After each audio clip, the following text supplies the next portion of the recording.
السلام عليكم ورحمة الله وبركاته. النهاردة إن شاء الله عندنا بواقي أكل من الأسبوع. عبارة عن إيه بواقي الأكل بتاعنا دي؟ أقول لكم إيه هو. عندنا بواقي من الكفتة معاها اللحمة أهي، دي بواقي. وعملنا عندنا برضو إيه، كنت برضو حطاها في الديب وبعدين إيه طلعتها سويتها.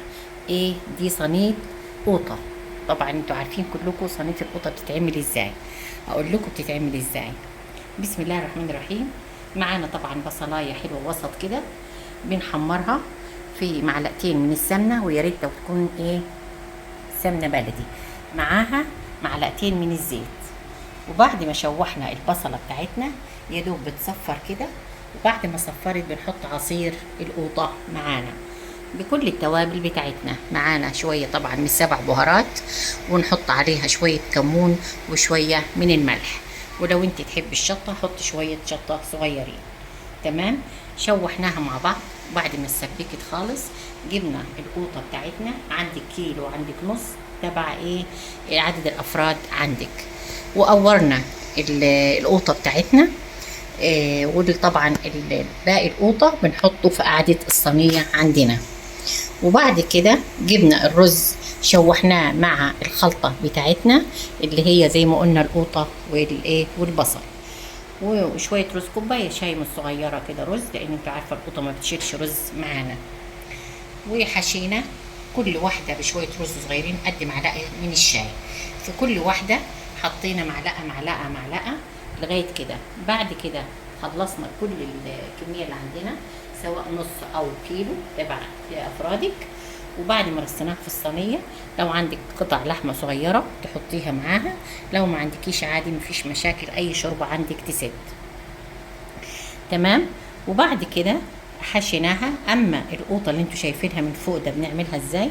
عصير القوطه اللي عندنا بنحط عليه شويه من الشوربه وبنسقيها من فوق، ومعلقتين سمنه حلوين كده بنحطها عليها من فوق.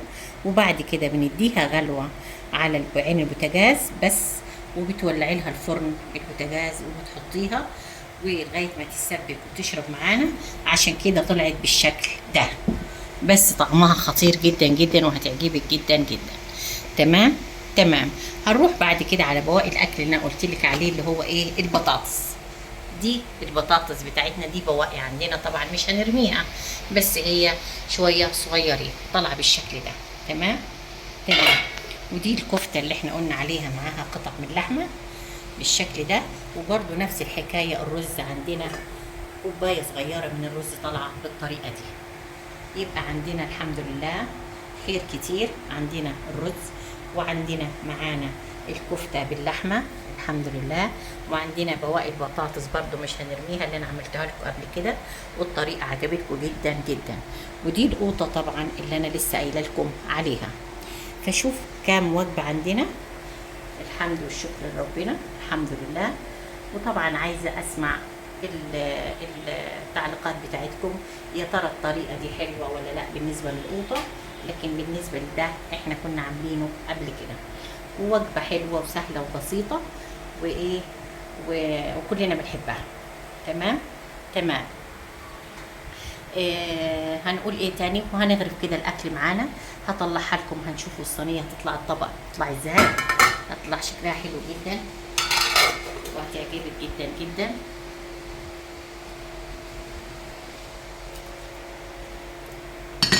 وانا غرفها كده بسم الله الرحمن الرحيم، وهتطلع الواحده بوحدتها. شايفه؟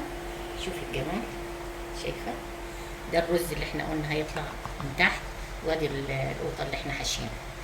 طعمها خطير جدا جدا، هتعجبك جدا جدا جدا. تاكليها بالمعلقه، تاكليها بعيش براحتك.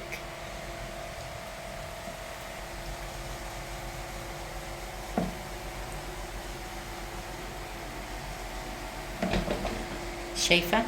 وجبه كامله متكامله.